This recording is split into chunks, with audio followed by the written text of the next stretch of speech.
Hey guys, NitroRCX.com. Thanks for tuning in. Today we have the Iron Track Firestone. We did a review on it, compared it to the electric. If you haven't checked that out, make sure you click the link below. We have it here today, body shell is off. We're going to show you guys what you need to start a nitro car, what tools you need, and how to properly start the nitro Firestone. So let's get right to it. What you're going to need. Of course, you're going to need your nitro car. This one is ready to run. We also sell it in almost ready to run, which means you don't have a transmitter and receiver. That's meant for those of you guys that have your own transmitter and receivers. This one's a ready to run version, so it's all plugged up, all set up. You're going to need batteries for your transmitter, of course. You're also going to need 4 AA batteries for the car itself. That's to power the 2 servos that are on the car. If you don't use the 4 AA batteries, we also sell some nickel batteries online. You need them to be 6 volts or up to 7.4 volts to power these 2 servos. You're also going to need a starter kit. Nitro starter kit. This we sell at NitroRCX.com or hobbyparts.com. What's inside? Well, you get your glow plug igniter. You get the glow plug igniter charger. You get some tools and stuff. And of course you get a fuel bottle. These are pretty necessary. It's very handy. Get the fuel bottle, fill it up real quick, real easily. You also get that wrench to remove your glow igniter. It's also good for adjusting your wheels. You get a Phillips and a flathead screwdriver to tune your engine. And you get that glow igniter, of course, which you need to start your engine. Now you're going to need nitro fuel, since it is a nitro engine. What type of fuel? Well, there's a lot of nitro fuel out there with different oil content. We recommend 20% nitro. We're using this speed blend right here, 20% nitro content. The oil content doesn't matter too much for these generic starting motors. If you have a race motor, you do want to be more specific on which type of fuel you use. But for these Go motors, they're pretty tolerant to different ranges of fuel. You just want to make sure it's 20% nitro. Some people do use 30. We don't recommend it. Your engine's going to run hotter and it's not going to last as long with 30%. It will go faster though. 20% for most longevity, most reliability. Another thing I like to add to the requirements of what you need is a temperature gun. I like to use this. It's not completely necessary, but it will help you tune your engine. It will help you know how hot the engine's running, and coming back to that point again of making your engine last longer, more reliability. You don't want to run it too hot. If it's running too hot, you're going to be melting bearings, scoring piston walls. It's just bad. You're going to be tearing up gaskets, burning them up. Have a temperature gun.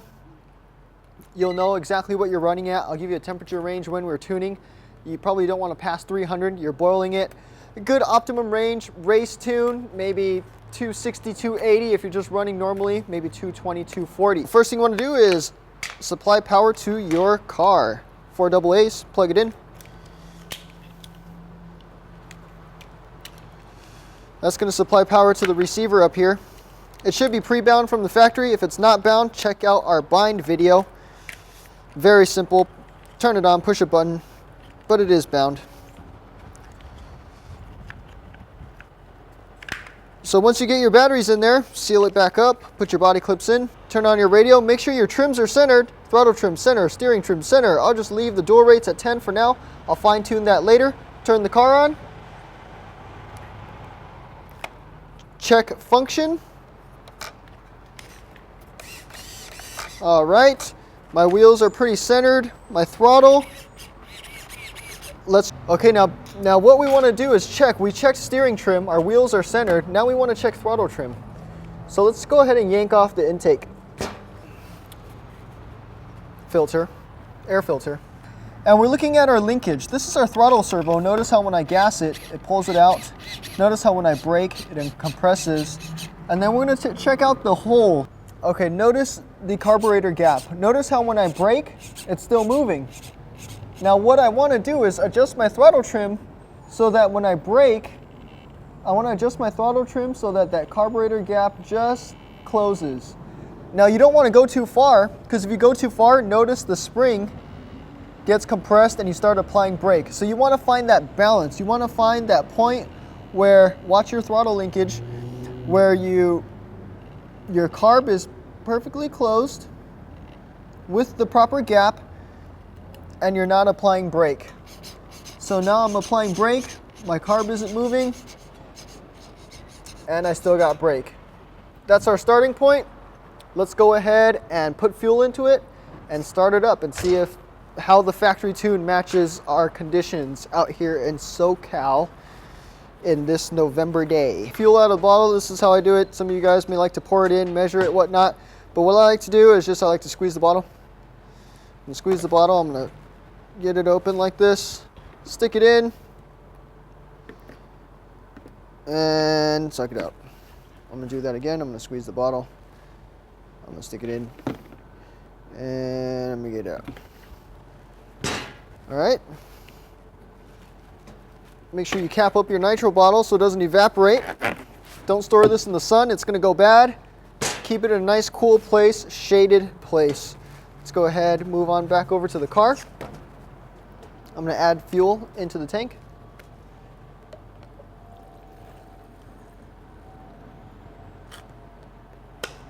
All right, fuel's in the tank.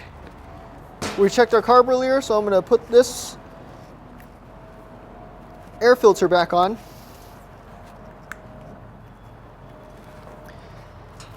Now let's talk about the tune.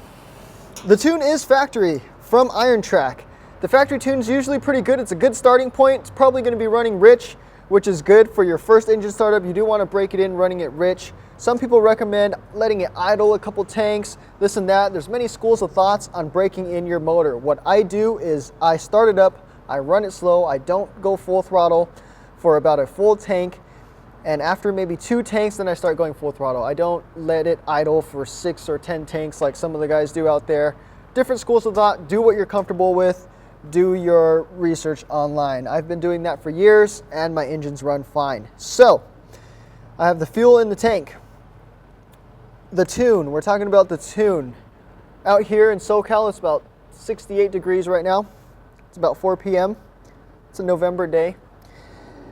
If it's summertime, if it's wintertime, if it's snowing, if it's very humid, if you're in Florida, your tune's going to be different. You're going to want to adjust the tune. You can start off by the factory tune. It should start right up.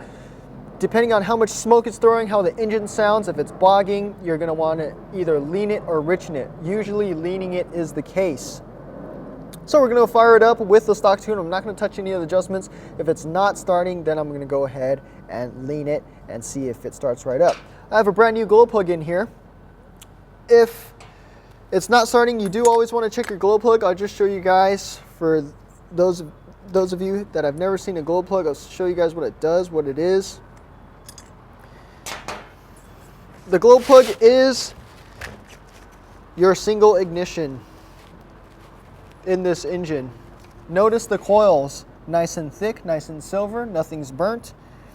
That's a brand new plug. If you're running rich, this thing's gonna look very sooted, it's gonna look very dark, it's gonna look very wet. If you're running too rich, you're gonna foul the plug. If you're running too lean, this is gonna look a little white, it's gonna look cooked, it's gonna look burnt.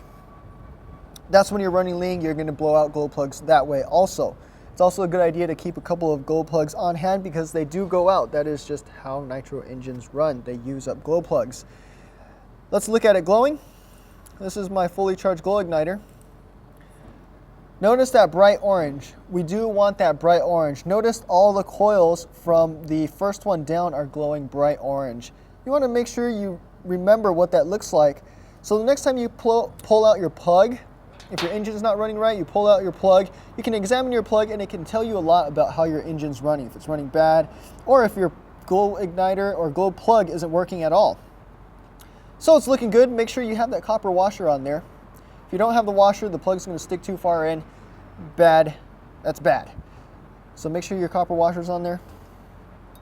Go ahead, slide that glow plug on there, drop it in, screw it down. You don't have to over torque it.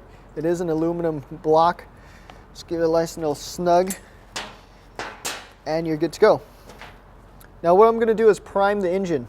Notice the fuel lines. Notice how they're dry. Notice the one on the bottom, on the side of the tank, is routed around and it's going to the carb. Notice the one on the cap is going to the muffler. The fuel line from the cap is going to the muffler. This keeps the system pressurized. If you have a leak in one of your lines, if you have a leak in the cap, the system's not going to stay pressurized, the engine is not going to suck fuel. Now, since this is a new car, everything should be good. I'm gonna go ahead and give it a couple rips to get this fuel running to the carb. You don't want to rip it too many times because you don't want it to flood. Watch the fuel. It's coming, it's coming. Fuel's over here. Right when it touches it, I'm gonna go ahead and stop pulling. Now it's primed, fuel's in the carb, it's ready to go. Grab your igniter, stick it on that glow plug we just checked earlier, and give it a couple rips.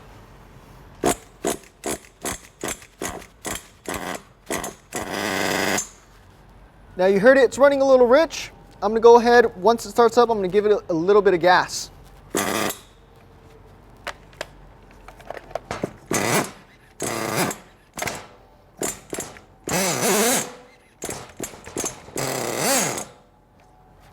It's running a little too rich for my conditions, for my liking. I'm gonna lean it just a little bit.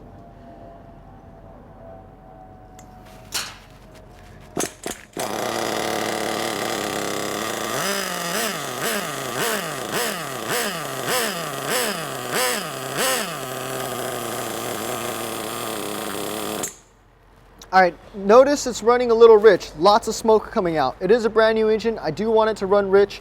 It's gonna be a little rough right now, so I'm gonna continue doing that until the engine heats up. Now you guys wanna make sure you don't tune the needles when the engine is cold. Look at the temperature of the engine right now.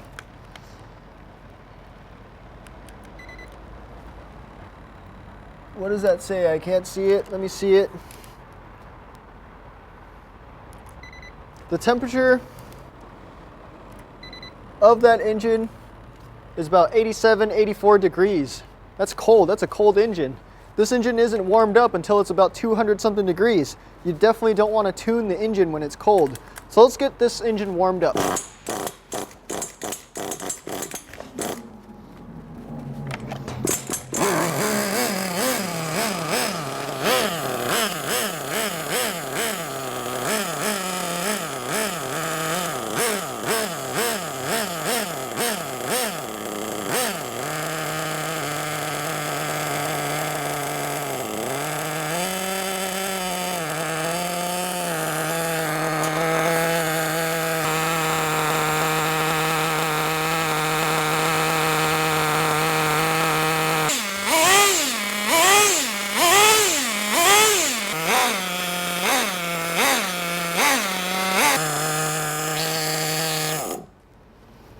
Okay guys, I got it heated up. I'm letting it break in. That's how I cut the motor, by the way. I take the filter off and I just plug my hand over it. You can also plug the exhaust, but you do want to be careful. It's very hot. That's how to cut the motor. Notice that how there was a lot of oil spraying out of the muffler. That is good. We want this engine to run rich right now because we're breaking it in. Once it's broken in, you can lean it out. It's not going to spray as much oil. Notice how it was very smoky earlier when I was throttling it. That also is because it's running very rich right now. The leaner, the faster, but you hit a point where you're going to go too lean, the engine's going to run too hot, and you damage your motor. So it's kind of a balance between how lean you can go and how well protected you can keep your motor. Because notice these nitro fuels, the oil and the gas is mixed together. You don't have a oil tank, you don't have oil in these engines. The oil and the nitro fuel is mixed together. So when you run it leaner, you're gonna get less oil and it's not gonna be too good for your engine.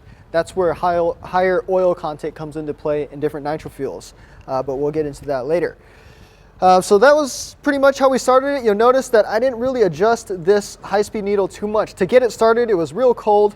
It wouldn't really fire up, so I pretty much turned the high-speed needle. I leaned it clockwise by, if this was a 12-hour clock, I probably leaned it maybe 2 hours. 1 hour, 2 hour. I leaned it 2 hours. Once it fired up and once the engine warmed up, I returned it back to a rich position. I backed it off 2 hours to the original factory tune, and I just let it idle. I gassed it, and I'm probably gonna drive it around just real slow, just to keep the stuff going, keep the gears going, and let the gears break in and letting the car break in. But that's pretty much how you start the nitro engine, what you need, and we have it started and we're probably going to run it. All right, guys, so that's the Nitro Firestorm 1/8 scale from Iron Track. We showed you guys what you need to start it. We showed you guys how to start it up, how to tune it, how to check the tune. Remember, guys, anywhere you are, if the weather changes, if you go up high up into the mountains, down to the ocean, your tune is going to change, and you do want to check your tune for these Nitro engines. Maintenance is crucial. If you're going to be storing it, don't leave the fuel in there. Take the fuel out. The nitro content will evaporate. It'll leave behind the additives. It will gum up. It will rust your engine. So if you're storing it for the winter, make sure to get all that oil out. Put in some after run in there, or put in spray it with WD-40, whatnot, and it'll make sure that it's going to run the next time you pull it out. If you have any questions or concerns, you want to ask us some questions, leave a comment below. Be sure to subscribe to NitroRCX.com. If you think Nitro is too much, definitely check out the electric buggy. We'll catch you guys next time. Stay tuned.